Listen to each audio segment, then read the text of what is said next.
Jobs, rising costs and an aging population, all concerns that will continue to have to be tackled in the government's term. President Tharman says there will be help for people at every stage of life, and the government will work to make sure no one is left behind. And that also means not letting up on its aim of ensuring social mobility for each generation. Nicolas Ng tells us more. Going against the tides of economic change can be a monumental task. But to ride the waves of change means jobs and skills demanded by the market will have to evolve faster than ever. That's why initiatives like financial help for retrenched Singaporeans and resources for mid-career workers to pivot and upskill were rolled out. These efforts reflect our conviction that Singaporeans should never face uncertainty on their own. Through Forward Singapore, we have strengthened our assurances to Singaporeans at every stage of life so that every individual can live with dignity, purpose, and hope. And we will keep building on this in the years ahead. No one will have to walk the journey alone. Singapore's youth, families, and seniors can also expect support tailored to them. These include securing jobs, skills upgrade, and access to affordable essential services. The government will also cushion the strain from rising costs. But ultimately, the aim is to tackle inequality. As societies mature, wealth can entrench, and inequality can become self-perpetuating. We see this around the world. Privilege is passed down, while disadvantage becomes harder to escape. We cannot allow this trend to be ingrained in Singapore. So far, there's been progress on this front.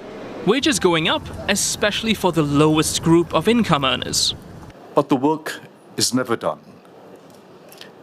We must keep social mobility alive with each new generation. This has always been a national priority, and it remains our shared ambition for the future. Everyone must have the chance to move up the escalator of skills, confidence, and a better life. Every Singaporean must be given the opportunity to develop themselves to their fullest potential. Such efforts will start in the early years of every child and will continue through the education system. The aim is to open multiple pathways to success, develop values, and celebrate different forms of excellence. This also means going beyond academic priorities. President Tharman says technical expertise, practical problem-solving skills, and sporting and artistic proficiency must be equally valued.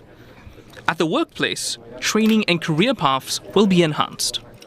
This requires us to challenge deep-seated assumptions about what constitutes valuable work and who we consider to be professionals. Progress means recognizing the value in every job, in the trades, crafts, and services, no less than in offices and boardrooms, and ensuring that everyone who contributes to society earns respect and can build a good life. Mr. Tharman says that Singapore's success will never be measured on economic growth alone. It must be judged by how vulnerable groups like lower-income families and persons with disabilities are supported. Also on the agenda, building what's called a we-first society, one in which the collective is put before the self. And to do that, more space will be created for people to lead programs for ground-up causes, as well as do more to make giving and volunteering a way of life. The goal is to build a so-called culture of contribution, where success is measured not only by personal achievement, but also what one can do for the common good. All that should go beyond organized programs. It's also about people embracing diversity and showing care. These acts build a unity that makes a country exceptional, even as social divisions harden in many parts of the world. This unity can never be taken for granted. We must guard it zealously, especially our racial and religious harmony, which remains the foundation of our society. We should resist any temptation to use race or religion for political gain, or to view national issues through such lenses. We know too well, including from our own history, the dangerous divisions and lasting scars that result from yielding to these temptations. Instead, we must continue to nurture what makes us distinctively Singaporean: the ability to accept our varied identities, to take a respectful interest in each other's cultures, and to build common ground through shared experiences.